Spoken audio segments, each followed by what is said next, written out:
Last week, abortion activists in Ohio have said that they are going to be trying to get a protective measure passed via ballot initiative in that state to amend the Constitution of Ohio to protect abortion rights. And I think there's a good reason they would push for this and have faith that it might work, because during the midterms in 5 different states, ballot measures were passed that either enshrined abortion rights into the Constitution or stopped an attempt to take away those rights in the same fashion. And so it's been clear when you ask the American people in special elections and the midterms, they want abortion access protected.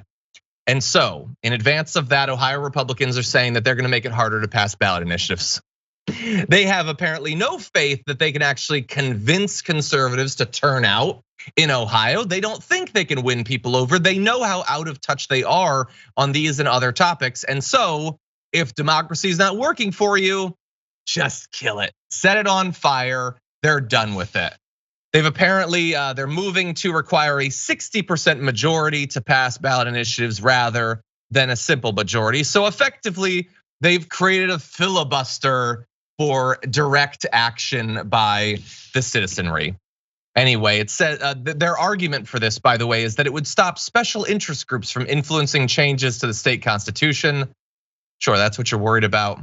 Anyway, we'll see if they're successful in doing that. I don't see why they wouldn't be, but I love, Jordan, how often when the people are very clear about what they want, how comfortable Republican state legislators and governors feel in just flipping them the bird and doing what they want anyway. What do you think?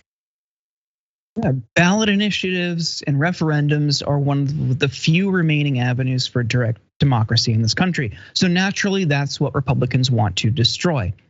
We don't have an adequate and sufficient and fair representation in Congress or in state legislatures relative to people's policy preferences. So referendums and ballot initiatives are one way that we can achieve the ends that we want.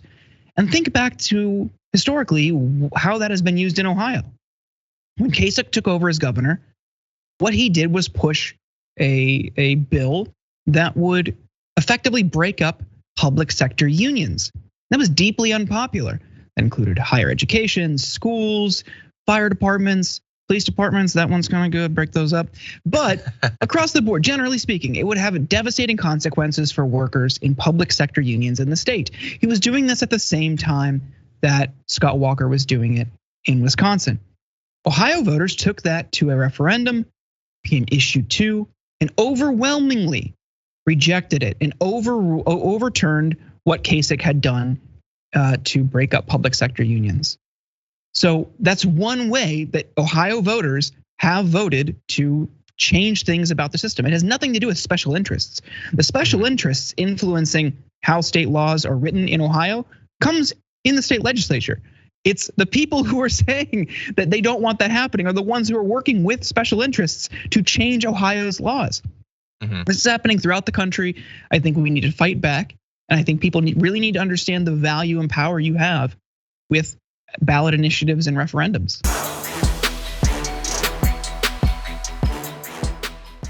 Check out the Damage Report podcast each day, wherever you get your podcasts, whether Pocket Casts or Stitcher or iTunes. You can join me as I give you the news and stories you want, with a range of co-hosts and interview guests jumping in on the fun each day. Again, that's the Damage Report, wherever you get your podcasts. And if you get them at iTunes, don't forget to rate and review. Sometimes I'll read them live on the show.